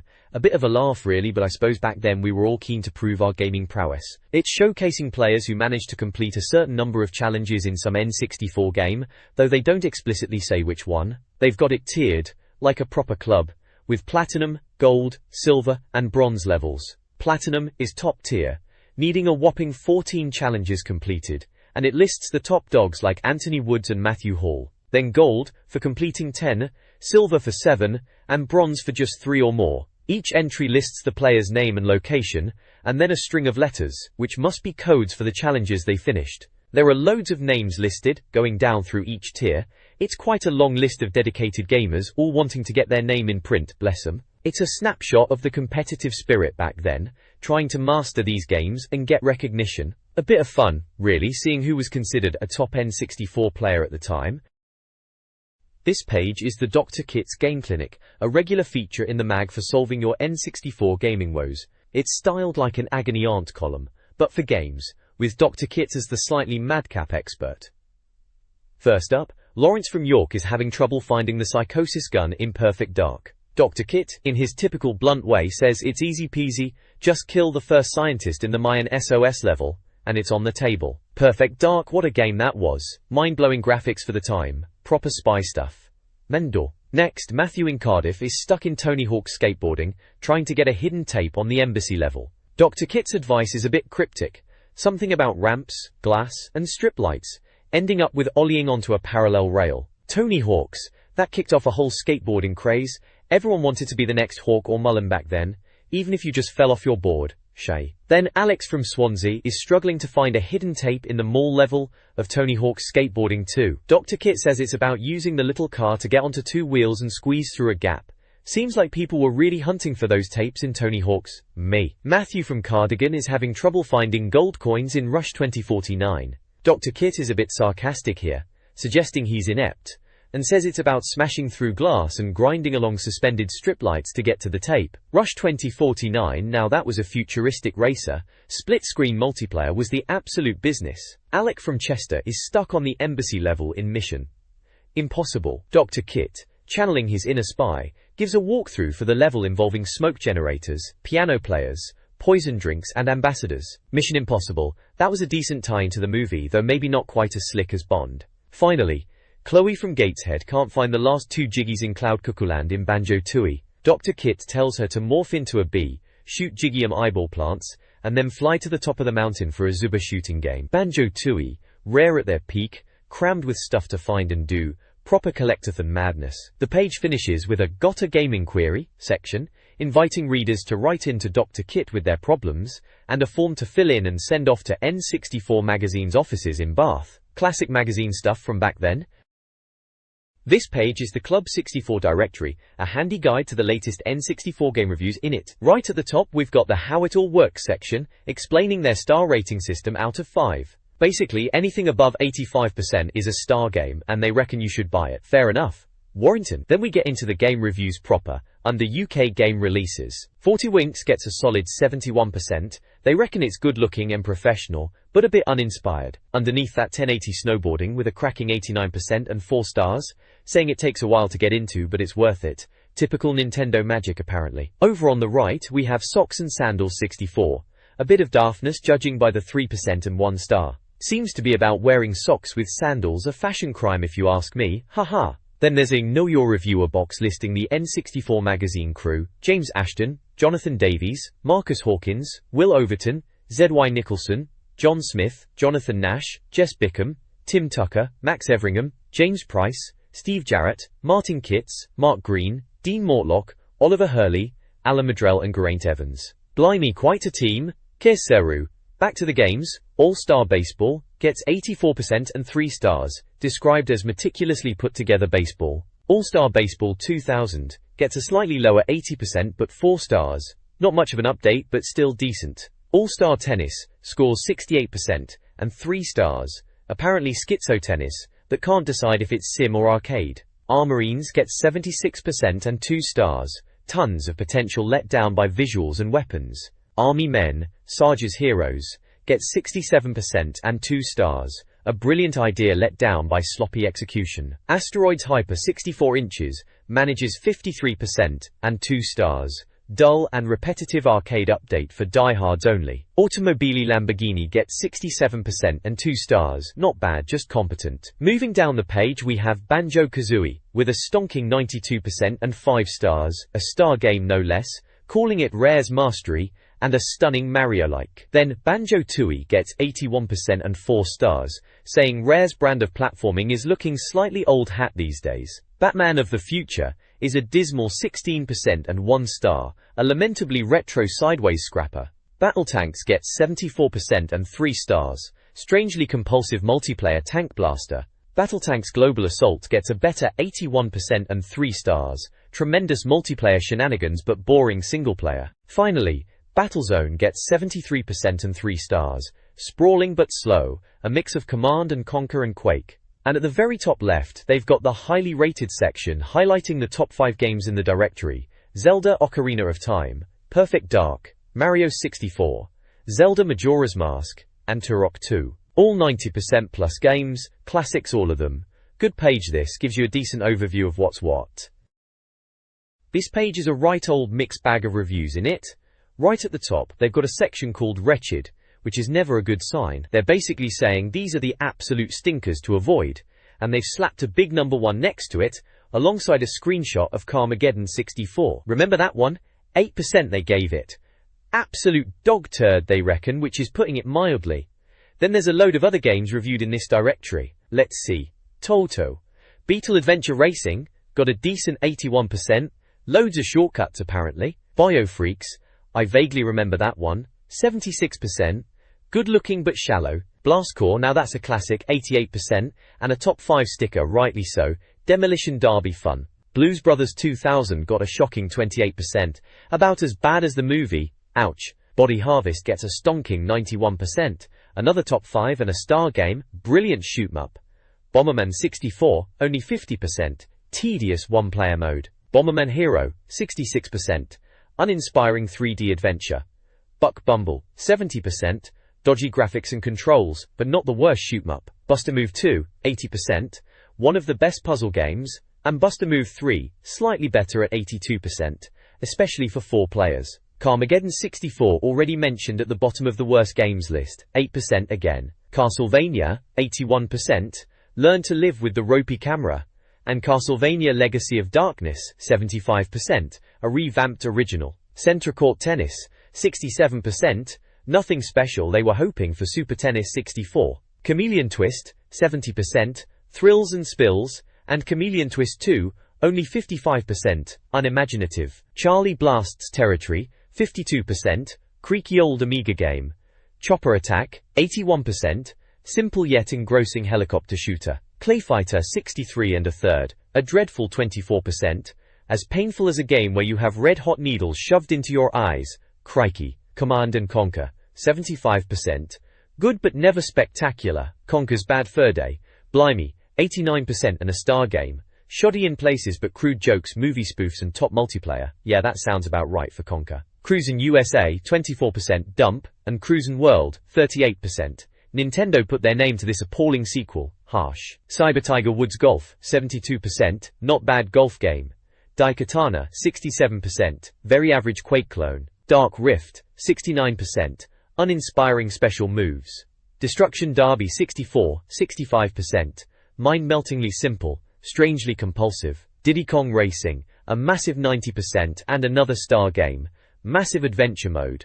Not quite as good as Mario Kart though, very true. Disney's Tarzan, awful 35%. 2D platformer completely bereft of imagination. Then at the side in that wretched bit, they've got MK Mythologies and Power Rangers both at 9% and Aerogauge at 10% and Superman at a truly shocking 14%. Talk about scraping the barrel, they've really laid into some of these games, haven't they? Goodness me, what a page of ups and downs. This page is the Directory Club page. In it? Right, so we've got a rundown of N64 games with scores and little blurbs about them. Looks like a reader, James Knight from Dorset, won something, a copy of Conker's Bad Fur Day, lucky sod. Kicking off with Donald Duck Quack Attack getting 69%, not great, not terrible. Simple platformer executed reasonably well. Yeah, that sounds about right, nothing special. Donkey Kong 64, 93% and a star, now that's more like it. It's Banjo-Kazooie Plus, but it's still gaming at its greatest. True enough, massive game, collectathon of epic proportions, maybe a bit too much collecting if you ask me. Doom 64 gets 77%.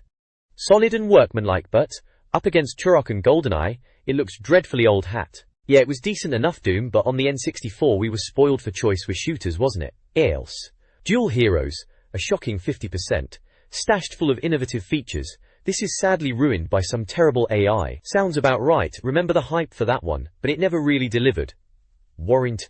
Duck Dodgers, 75%. Let down by a duff camera, but otherwise a surprisingly decent Warner Bros. Platformer.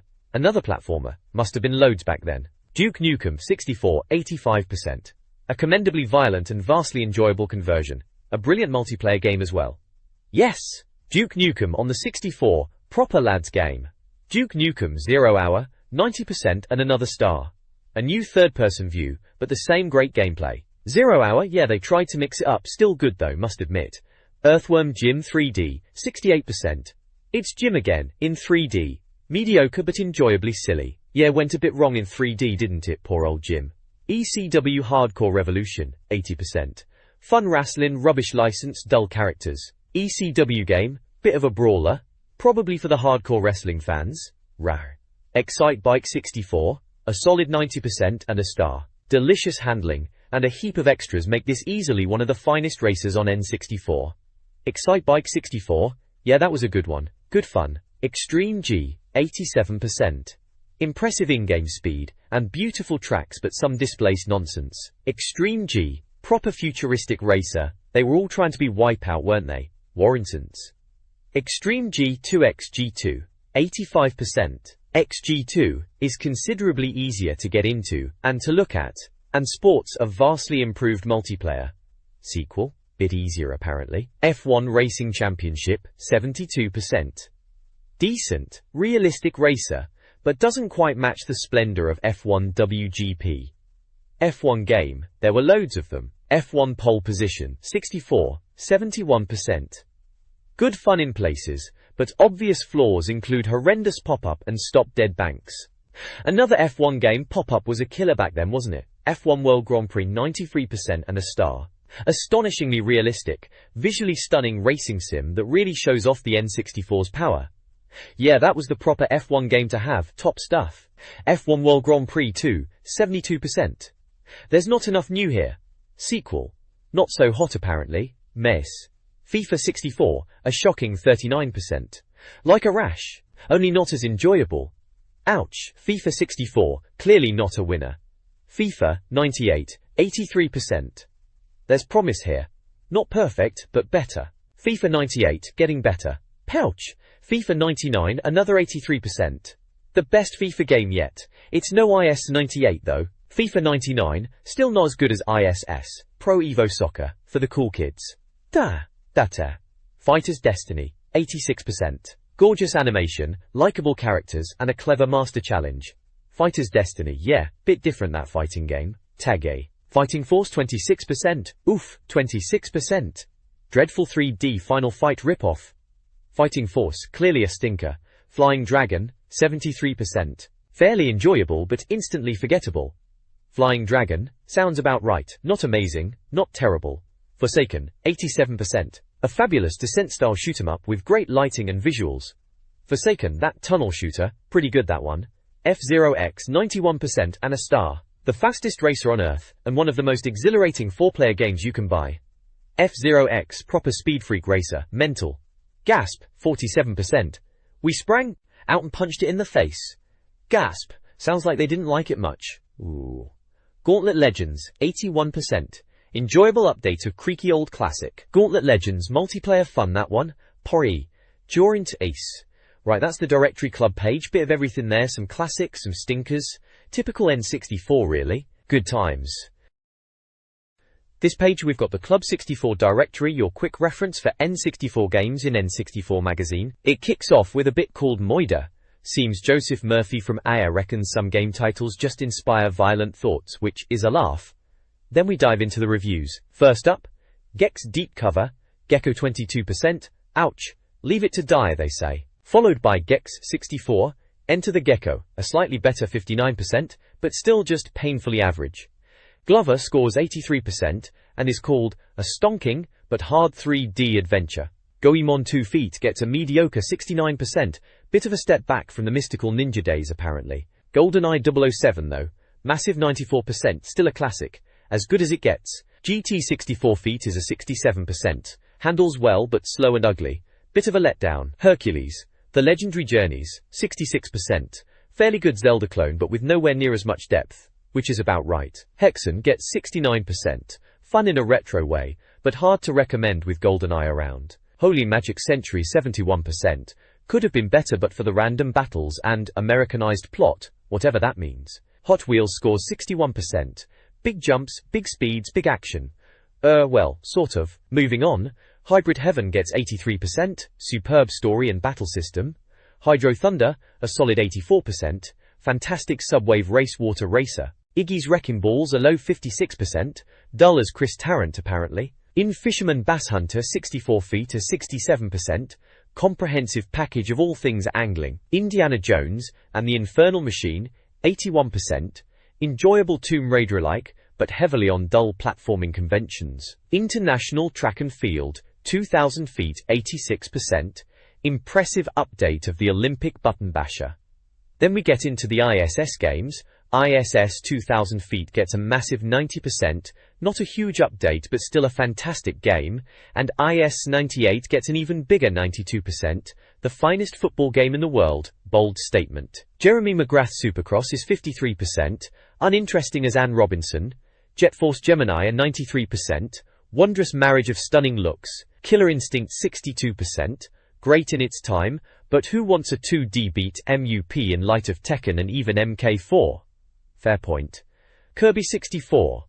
The Crystal Shards 72%, repetitive yet oddly engaging. Knockout Kings 2000 Feet 82%, unexpectedly entertaining boxing sim. Knife Edge a low 42%, a light gun game when there isn't one. Dull. And finally, Legend of Zelda. Ocarina of Time 98%, simply the greatest game ever created, can't argue with that. There are also top tip boxes dotted around giving cheat codes and gameplay advice for games like IS 98, Jet Force Gemini, and International Track and Field 2000. All in all, a handy directory for what was out back then. This page from the magazine, right then, it's the Directory Club 64, always a good place to see what's worth your hard-earned. First up is the Hubba Hubba section, cheeky bit of fun, listing the top 5 honeys from the N64, according to some bloke called Andre. We've got Joanna Dark from Perfect Dark, Vela from Jet Force Gemini, Humba Wumba from Banjo-Tooie, Akari Hayame from 1080 Snowboarding, and that bird from Conker's Bad Fur Day, UGA Bugar's companion. Right saucy for a kid's mag, wasn't it? Doogu. Then we get into the game reviews themselves. Legend of Zelda Majora's Mask gets a stonking 96%. No surprises there. Absolute masterpiece that one, mind-bending puzzles and all that. Top tip is about using owl statues and fairies, cryptic as always those tips. Lego Racers gets a 70%, bit average really, handling's a bit pants apparently. Lode Runner 3D also gets 70%, classic retro puzzler, not much changed from the Commodore 64 days. Lilac Wars, or Star Fox 64 as some call it, bags a 91%. Nearly perfect, could have been better they reckon but still top tier. Mace, The Dark Age is on 81%, decent fighter to tide you over. Madden 64 gets a massive 92%, first one on the N64, great game but looking a bit old hat compared to the newer ones. Top tip is about creating a super team. Madden NFL 99 gets 88%. Highest version, plays well, loads of options, hidden cheat codes mentioned like fake throwback and hammerhead. Magical Tetris Challenge gets a measly 51%, apparently a rubbish attempt to update Tetris, avoid it says. Day.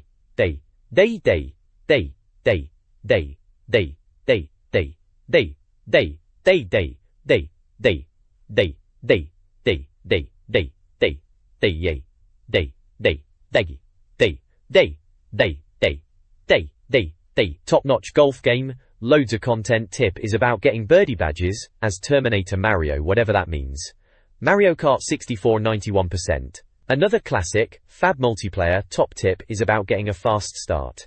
Mario Party is 85%, good for a laugh with mates. Tip is about collecting 100 stars and visiting the bank. Mario Party 2 gets 87%, more of the same party fun. Tip about pressing L to cheer on your character. Mario Tennis is 91%, absolute ace. Tip is about winning the Star Cup and getting the Rainbow Cup by holding R.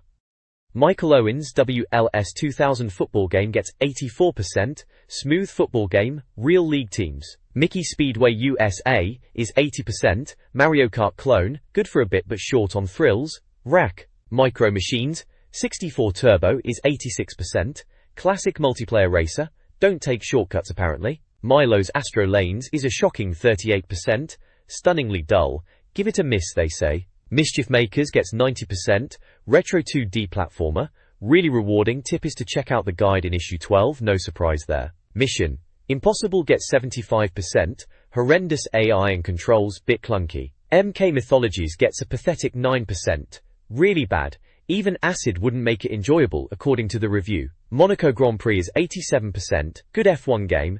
Tip is to use your brakes on corners. Monster Truck Madness gets 66%, okay-ish conversion of an old PC game.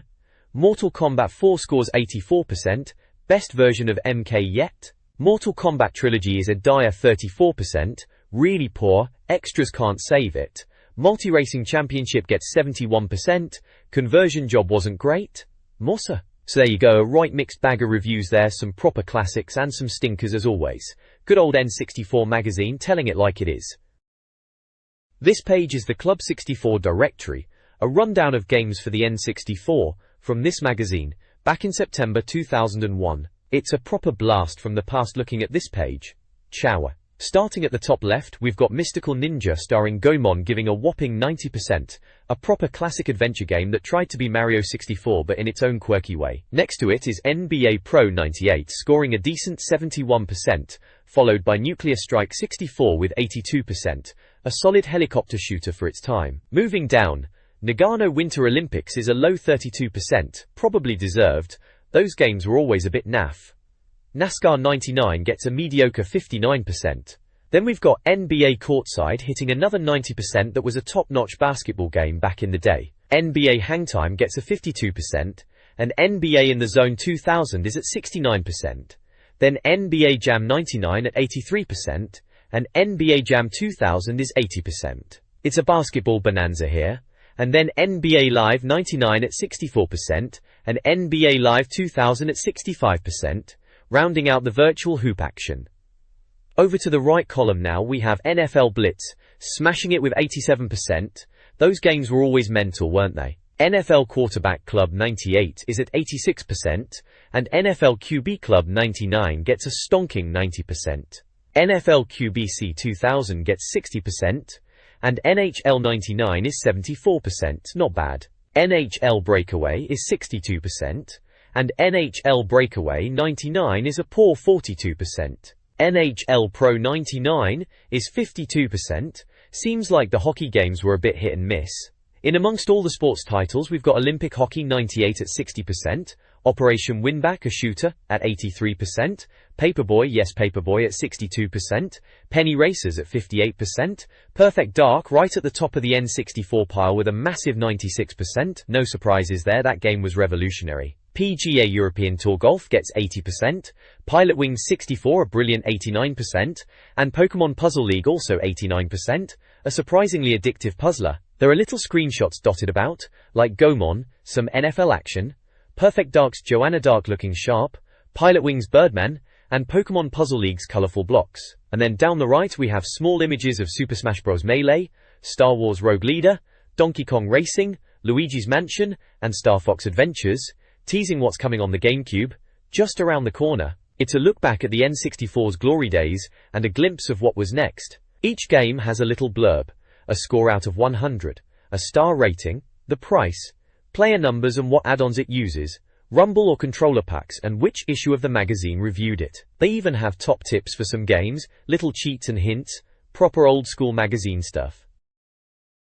This page of Directory Club 64 is a rundown of games, proper old-school review style. At number 1 we've got Body Harvest, looking a bit like a dodgy N64 launch title. They've given it 85% and 4 stars, saying it's got a bonkers storyline and lots of bits to blow up. Fair enough. Next up at number 2 is Tom and Jerry, Fists of Furry, only 9% and a 0-star rating. Ouch. Sounds like it's a bit of a stinker, described as constipated puppet men jerking their way around Lego-built cities. Charming. Number 3 is GoldenEye, 82% and 4 stars. Can't argue with that, still a classic. They admit it's not perfect but say it's compelling, and the N64's only footy management sim, which is true, thinking about it. Number 4 is Iggy's Wrecking Balls, 79% and 2 stars. They call it tidy with new light sourcing and polygonal monsters, but just lame 2-player deathmatch and lots of blood. Sounds a bit average then. Finally at number 5, it's Quake 2, pulling in 90% and 4 stars. They reckon the single player is outdated but multiplayer is stunning, and there's a top tip about a costume colors password. Nice. Jackass. Moving over to the right side, at the top we've got Pokemon Snap with 80% and 4 stars. They're saying it's gorgeous photo snapping safari on Pokemon Island, but only 63 monsters. Bit limited, even back then you'd think. Pokemon Stadium next with a whopping 90% and 5 stars. Download your Game Boy Pokemon to your N64 and battle them in glorious 3D. Yeah, that was a big deal back then, battling your Pokemon on the big screen. Tremendous fun as they say. Warriors. Power Rangers Lightspeed Rescue is next. 9% again, another 0-star game. Constipated puppetmen jerking their way around barren Lego-built cities. Deja vu! Did they copy and paste that review from Tom and Jerry? Dire. Premier Manager 64 gets 82% and 4 stars. They say it's by no means perfect but still recommend it as the only football management sim. Sound familiar? Seems like they are repeating themselves a bit here. Rampage World Tour scores a rather mediocre 54% and 1 star. They say it's a conversion of the age-old arcade classic, fun, but ultimately expensive and limited. Yeah, those arcade conversions were always a bit hit and miss. Rampage 2 Universal Tour fares even worse, 22% and 0 stars. Utterly rancid arcade yawn fest. Strong words. One of the most tedious games you could waste your money on apparently. Yeah, as you were. Rat Attack gets a better 70% and 2 stars. Simple puzzle 'em up where you're trying to catch rats. Sounds pretty basic. Rayman 2 scores 73% and 3 stars. Another armless and unlovable Ubisoft character stars in another below par Mario clone. Bit harsh on Rayman, wasn't too bad was it? Ready to Rumble gets 81% and 3 stars. Ploddy but enjoyably cartoony boxing romp. Ploddy? Bit of an odd word to use. Oh. Resident Evil 2 gets a solid 90% and 4 stars. Super scary, short-lived, zombie finery. Looks absolute business in hires. Yeah, RE2 on the N64 was pretty impressive, squeezed onto that cartridge. Kill the zombie near the police station for extra costumes, top tip there. Revolt scores 73% and 3 stars. Better than average racing game. Not exactly glowing praise, is it? Ridge Racer 64 gets a massive 91% and 5 stars. Stunning greatest hits package of the PlayStation games. Topped with exclusive N64 extras. Ridge Racer on the N64 was indeed a good un. Keep the rev counter between 6 and 7,000 for a speed start, another tip. Robotron 64 gets 75% and 2 stars. An entertaining update of the arcade game. Fair enough. Rocket, Robot on Wheels scores an impressive 88% and 4 stars. The most original, inventive 3D platformer you'll play in a long time. Top grade apparently. Collect Tinker tokens and Tinker will give you new special abilities. Or a gas. Rogue Squadron gets 85% and 4 stars. Rattlingly good Star Wars combat flight game. Incredibly effective 3D sound and great graphics. Yeah, Rogue Squadron was a proper system seller.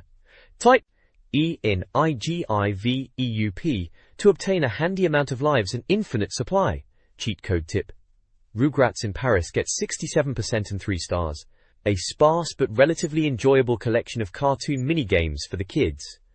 Right, for the younger audience then. Rugrats Treasure Hunt gets a poor 48% and only 1 star. Dire ripoff of Mario Party, crud. Ouch again. Rush 2, Extreme Racing USA, gets 73% and 3 stars. You'll either love it or hate it. Bit on the fence there then. San Francisco Rush scores 82% and 3 stars. Gravity-defying leaps, rattling top speeds, mid-air multi-car pileups and tons of explosions. Sounds like a laugh. San Francisco Rush 2049 gets a massive 91% and 4 stars. Superfast, car-flipping futuristic racer with countless hours of exploration in it. Rack up 100,000 points in the stunt mode, and you'll open up an excellent new arena. Disco. Get down. Disco Arena? Madness. Scars gets 79% and 3 stars. Kind of like a futuristic version of Mario Kart, but there are several better alternatives out there. Yeah, Mario Kart 64 still reigns supreme, centaurs. Road Rash 64 gets 68% and 2 stars. Solid, entertaining but unspectacular. Pretty much Road Rash then. Roadsters scores 80% and 4 stars. Not perfect but quick. Great. Another racing game. N64 was packed with racers, wasn't it? Nearly say. Rainbow Six gets 87% and 4 stars. Complex hard as nails stealth 'em up with one-shot kills and tactical planning. Throw flashbangs round corners to stun any waiting enemies, then shoot them while they're incapacitated. Ace! Rakuga Kids gets 80% and 3 stars. The most adorable characters in the world scrap it out in this 2D graffiti 'em up. Bit of a niche title, that one. And that's your lot, a right mixed bag of scores there, some classics and some stinkers, typical N64 Magazine reviews from back in the day. This page is the Club 64 directory, looks like the back end of the magazine where they list loads of games with mini reviews and scores. Right then, let's have a look. Warrington No. Starting off with Scooby-Doo. Classic Creep Capers, scored a measly 23%. Ouch. Dear Resi ripoff, they call it. Abysmal in every way. Avoid it, they say. Strong words. Next up, Shadowgate 64, 43%. Old school RPG, that'll see you drifting into a deep slumber. Not exactly selling it, are they? Shadowman gets a much better 93%. Vast believable worlds, superb plot, serial killers and voodoo magic. Sounds a bit more like it. Unmissable, they reckon. Shadows of the Empire, 78%. Fab Snowspeeder and Space Battles, let down by lackluster Doom-style bits. Silicon Valley, 91%. Most original console game ever. High praise indeed. Breathtakingly clever and supremely playable platformer. Snowboard Kids, 86%. Mario Kart on Ice. A bit rough around the edges technically, but still great fun, especially multiplayer. South Park, 73%. Monotonous and basic first-person shooter. Not glowing, but not terrible. Moving on to the right column, South Park Chef's Love Shack, 83%. Genuinely amusing Mario Party ripoff. South Park Rally, 88%. Missions, computer bots, and every South Park character you can think of. Sounds like South Park was pretty popular back then. Super Mario 64, 96%, number 5 in their little star rating. Everything that's made previous Mario titles great, fleshed out into 3D. Of course a classic, only second to Zelda though, naturally. Super Smash Bros. 90%, also a number 5-star game. Beautifully playable, totally original beat-em-up. They call it super useful triple tap. Then Up and B. Taz Express, 27%, utterly hateful. Slightly more involving than a Kevin Bacon convention apparently, and just as ugly. Tetrisphere, 69%, confusing, complicated and frustrating. The New Tetris, 88%, another 5-star game. At last, the definitive non-Game Boy Tetris game. Superb music and ace 4-player mode. The World Is Not Enough, 88%, and yet another 5-star game. Great Bond shooter, true successor to GoldenEye. But they say it's niggly in places and pales in comparison to Perfect Dark. Supercross 2000, 76%, more than passable bike sim. Superman 14%, do not repeat, do not buy this. Crikey, harsh. Starshot Space Circus Fever, 68%, 3D platformer that's been predated by Banjo. Star Wars Episode 1, Battle for Naboo, 78%. Rogue Squadron for the New Millennium, tasty shooter but just misses the mark. Star Wars Episode 1, Racer, 88%, 5 stars. Blindingly fast future racer, with kind of atmosphere you can only get in Star Wars games. Down at the bottom there's a reader competition. Readers top 5. You have to list your top 5 anything. Characters, shoes in games, boss attacks, anything at all really. Sounds a bit of fun. And they can win an N64 game of their choice if they are creative and entertaining. You had to cut out the form and send it in to an address in Bath. Blimey, snail mail. There are little screenshots from Mafia Pikachu, Joanna Dark, Smash Bros Uncut, Wrestling Rubbish and Lara vs Joe, presumably the reader's top 5 from last time. Right, that's the lot on this page then. The next page in N64 Magazine is the Directory Club, where they give their verdict on a load of games. Right at the top it's having a bit of a laugh about hairstyles of video game characters, which is a bit of a strange start, featuring Rayman, Jinx, Tiny Kong, Goemon and Pillowscene for their wacky doos. Then we get into the game reviews themselves. Choo-doos. First up is Tigger's Honey Hunt, getting a miserable 36%. They reckon even youngsters will find it boring, so that's a bit harsh.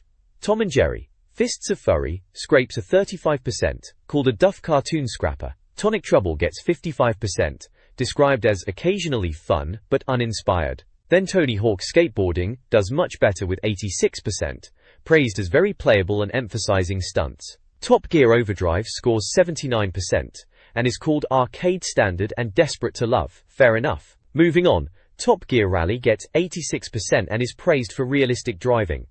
Then Top Gear Rally 2 gets a stonking 90%, being called a brilliant rally game. Toy Story 2 gets a decent 71%, and they say it's surprisingly good with puzzles. Turok Dinosaur Hunter gets a massive 91%, with screen-filling dinosaurs and bloody violence, a classic for sure. Turok 2, Seeds of Evil does even better with 95%, which is top marks. They call it breathtaking, and follow-up to the original, a must-buy. Turok 3, Shadow of Oblivion gets 82%, brilliant in places but a bit tedious apparently. Turok Rage War scores 87%, the third Turok game an enjoyable deathmatch shooter.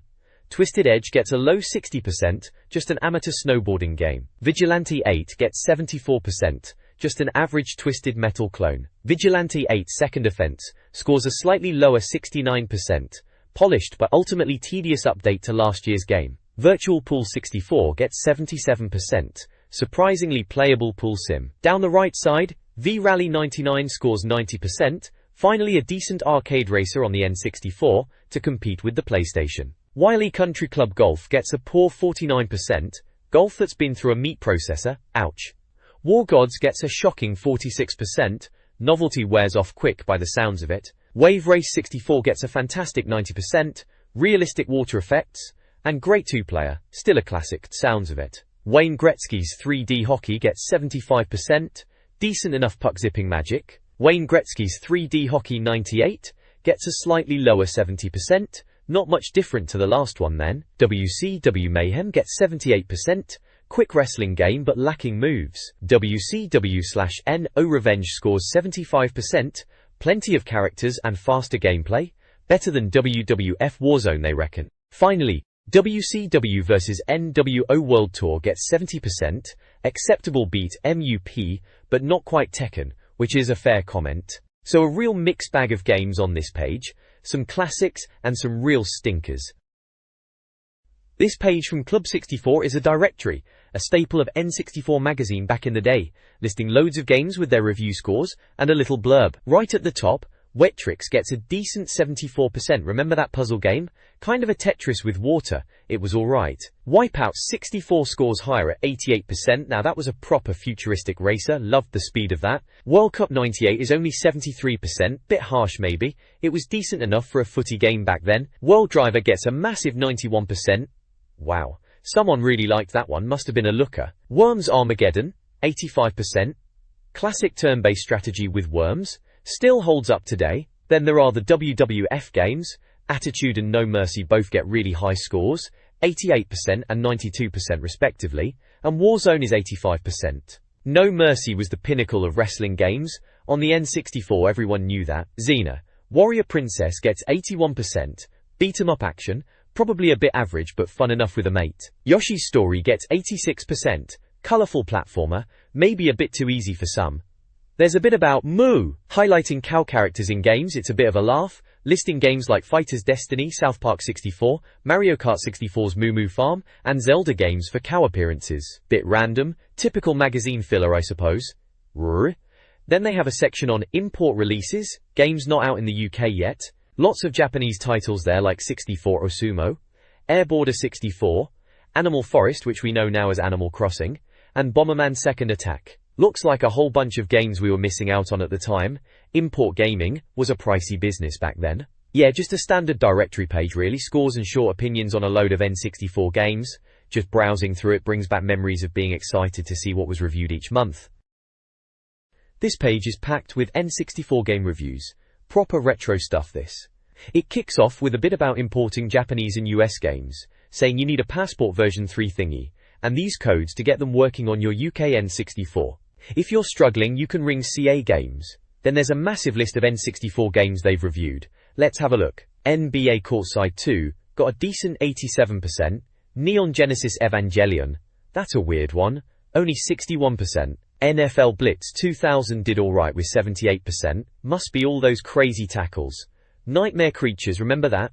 Bit ropey, only 57%. Ogre Battle 64 and Pachinko World 64 both got a strong 87% and 90% respectively. Must have been pretty good if you were into that sort of thing. Paper Mario, yeah, that's a classic, 75% solid score for that RPG.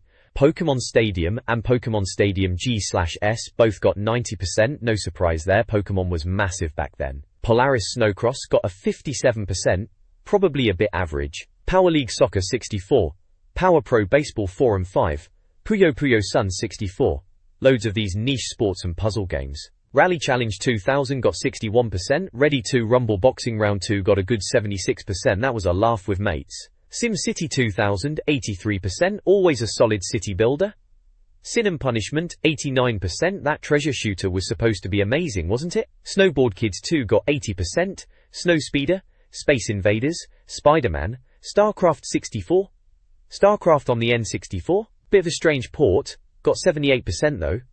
Star Soldier, Super Bowling, Super Robot Spirits, Susume, Tyson Puzzle Dama, Tamagotchi World 64, Tetris 64, Tokon Road, Top Gear Hyperbike, Triple Play 2000, Trump World, Virtual Chess, blimey they reviewed everything, WCW Nitro, and WCW Backstage Assault, Wrestling Games, Nitro got a low 42%, and Backstage Assault a slightly better 46%, probably both a bit clunky. Wheel of Fortune got a terrible 17%, and Wonder Project J2 got 55%. On the side there's an ad for King Cat, Flogging Dragon Ball Z stuff, GameCubes, Pokemon Crystal, Gookast.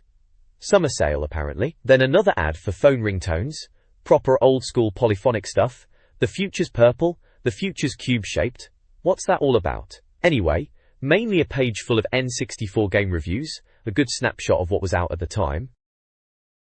This page screams coming soon, and it's all about SSX Tricky, right on the cover of N64 Magazine. World first! It shouts in big letters, so they're clearly excited to get the scoop. It's flagged as a GameCube exclusive, which is a bit cheeky considering this is an N64 magazine. Maybe they are acknowledging the writing is on the wall for the old 64, or maybe they are just trying to cover all bases, you know how magazines were back then. Scoop. It promises screenshots and details on EA's fantastic snowboarding sim. SSX Tricky, yeah, that was a bit of a looker back in the day, even if it was on the cube at first. You can see the three snowboarders taking up most of the page, all in that slightly cartoonish style SSX was known for. It's issue 58, page 96 if you're keeping score. It's a front cover page, all about getting you excited for what's inside the magazine.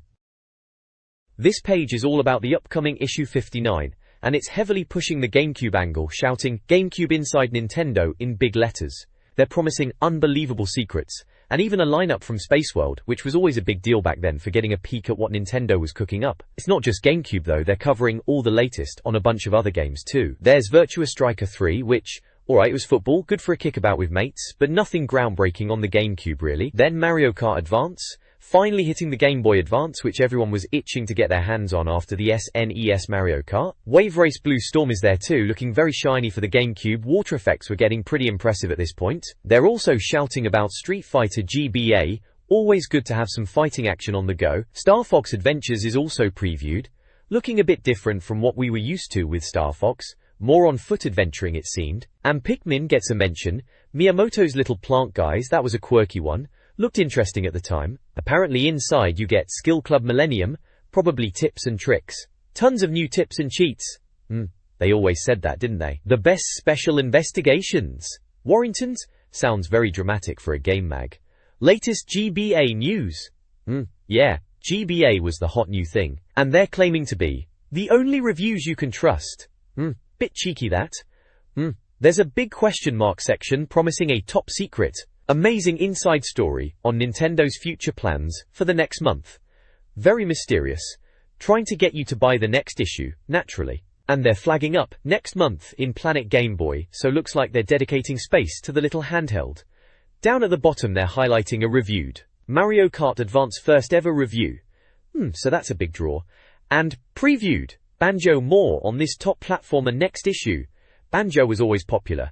Must be Banjo-Tooie on the N64 getting the spotlight. Issues on sale Tuesday the 28th of August. So if you were after all this Nintendo goodness back in September 2001, you knew when to pop to the newsagents. Standard stuff for a Nintendo mag of the time, promising all the inside info.